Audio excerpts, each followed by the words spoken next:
What's up, everyone? We've got a new tip on tackle today, okay? I haven't done one of these in a while because I've been making my whole Eufaula series. And so it's been all Eufaula for the last couple of days, which I still think, if you haven't seen those, go watch those.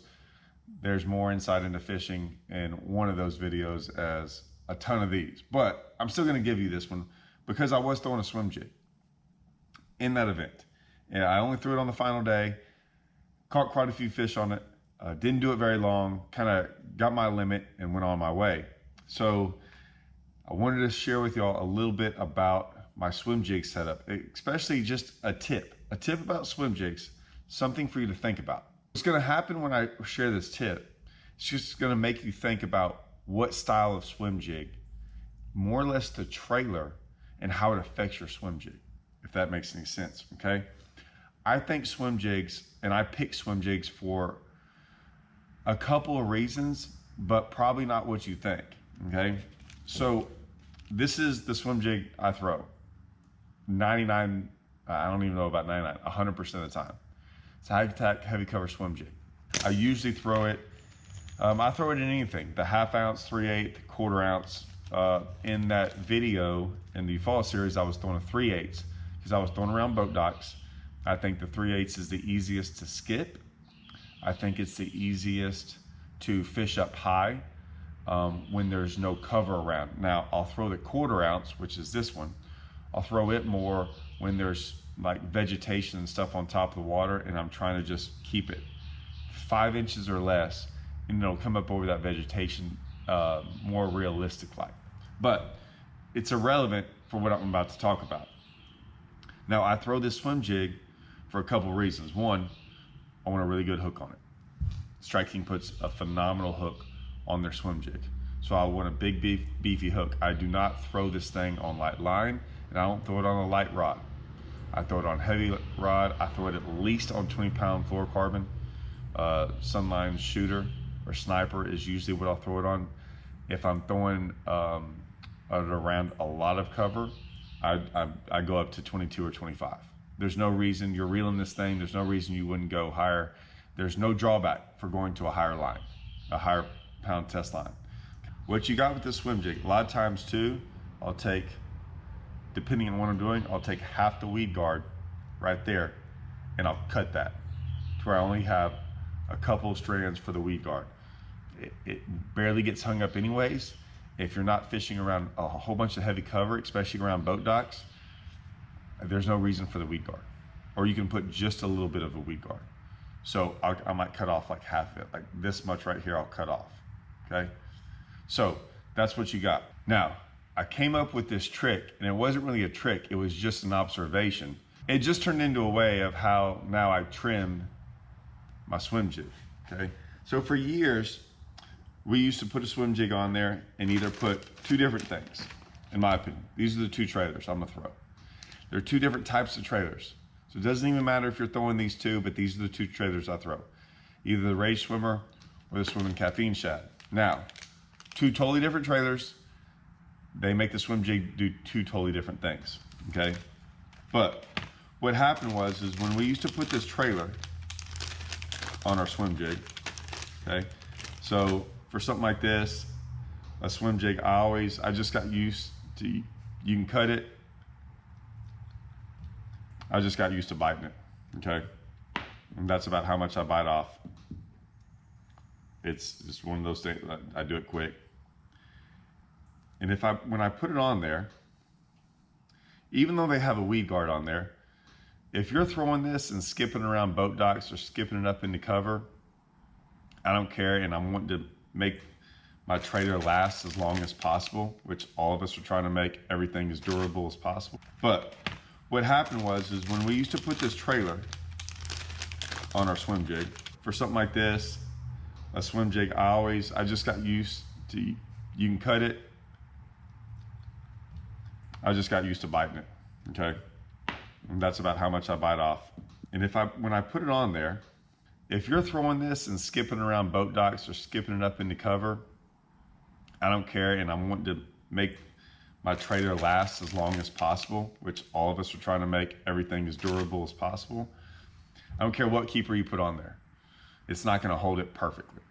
Like if you're just casting this around, it's perfect. But if you're like slinging it up in and skipping it up underneath boat docks and doing all that, I'm gonna glue it.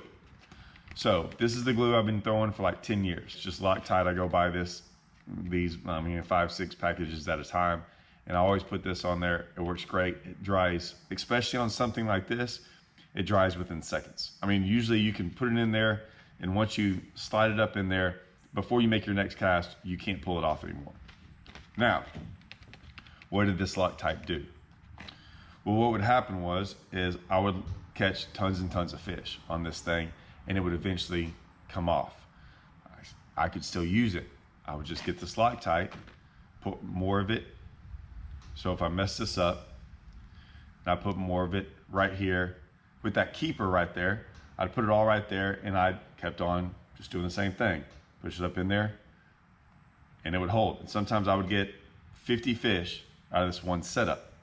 Now, as I kept doing that, if you notice, these strands, I'm doing it really fast. I'm not worried, just like this strand. And every time I mashed it up in there, glue would come up on this skirt. Just like this right here, stuff would get hung up in there. And eventually, strands like this would start to come off. I didn't care. I didn't care because I kept getting bit. And I'm out there throwing it, and it seems like at the end of the day, I'm catching more and more fish than even in the morning time. And I look at this swim jig, and it was funny to me because like at the end of the day, my swim jig would look, it'd be embarrassing. It'd be embarrassing for me to throw that. Like I wouldn't want anyone to see my swim jig. It looked so nasty, beat up, no strands on it. It looked like, it didn't look pretty, right? And a lot of us want this real pretty looking bait. Like that looks real pretty, but it doesn't have any fish catches on it. What I started realizing is, at the end of the day, when I got rid of all these strands, I would count how many strands I had. Sometimes I had 10 to 15 strands.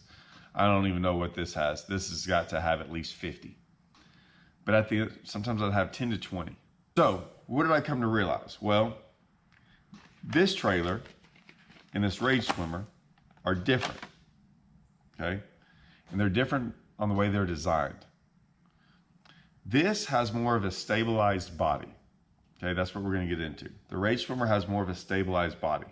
So this part right here usually doesn't move in the water. All the movement comes from the tail. So if you can see that, that's what it does in the water. The front part doesn't move very much, but the tail goes back and forth, big time. This doesn't do the same thing. It's because it's a stiffer plastic and it's made differently. What happens is, I talk about this a lot about energy. When this tail moves, okay, the body with it moves as well. And it starts to go back and forth like this, okay? This doesn't do that, this does. So we talk about transfer of energy from a tail to the rest of the body. Some of these baits, they don't want that energy to transfer over. And so it just stays in the back half of the body. This one, the energy transfers to the entire body, which then makes it roll, okay? Now, a lot of times, even back before Rage Swimmers or any kind of bait like this came out, we were throwing swim jigs. We were throwing them more with baits like this because these hadn't even been designed yet. These weren't even out. So we're talking years and years and years ago. When you put this on a bait like this, the less strands you had, the more this transfer of energy from the tail moved to this swim jig, and guess what your swim jig did? This. However, it doesn't do that when you have all this skirt on here. That's what I came to realize. So a really pretty swim jig with a big old skirt acts a lot like this, in the sense of when it's going through the water, this is all drag. All this skirt creates a drag. It actually makes it more stable. So if you throw a swim jig with a whole bunch of skirt, the swim jig doesn't move back and forth. It goes straight, and it kind of goes boring. Now you might want that, and a lot of people change different skirt types and all this stuff so it flutters, but there's no movement to your swim jig. There's movement in your tail, but not in your swim jig. But if you start to cut or pull all these strands out to give it 15 or 20 strands, and then put this on there, you will then see your swim jig start to roll just like it does in this. Now, do you want that? I did. I started noticing a bigger difference with the worst looking swim jigs I had. I called them the worst looking ones because they were so beat up with fish catches, but it seemed like the more fish I caught on it, the better it got.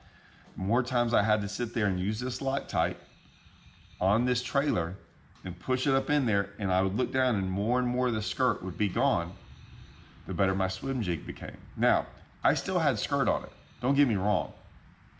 It wasn't as much, and it made my swim jig roll. I thought it was better.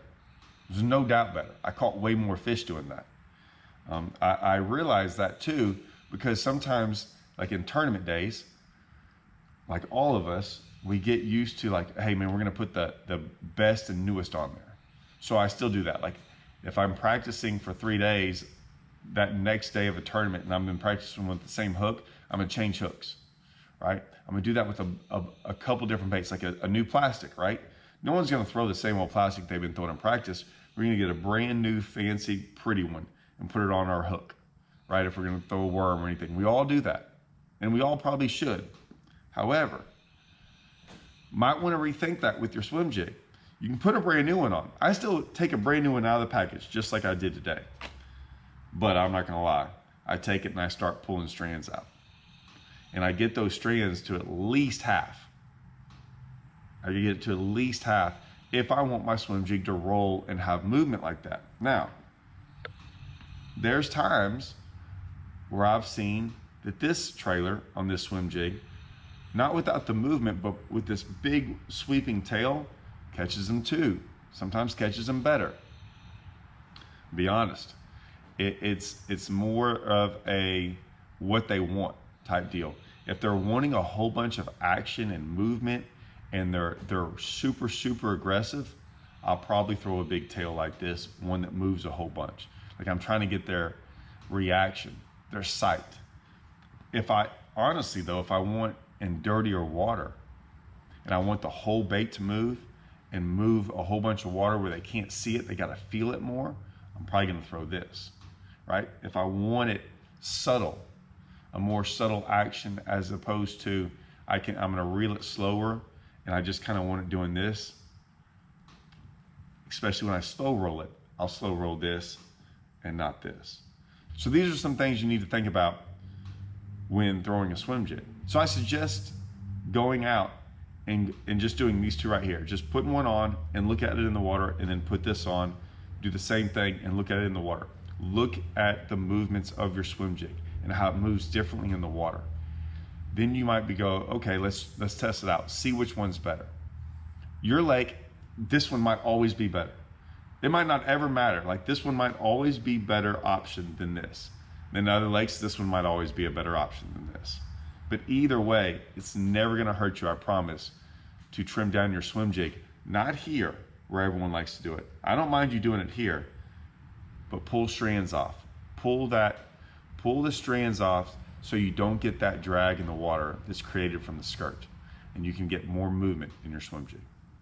All right, hope this helps, guys. See y'all.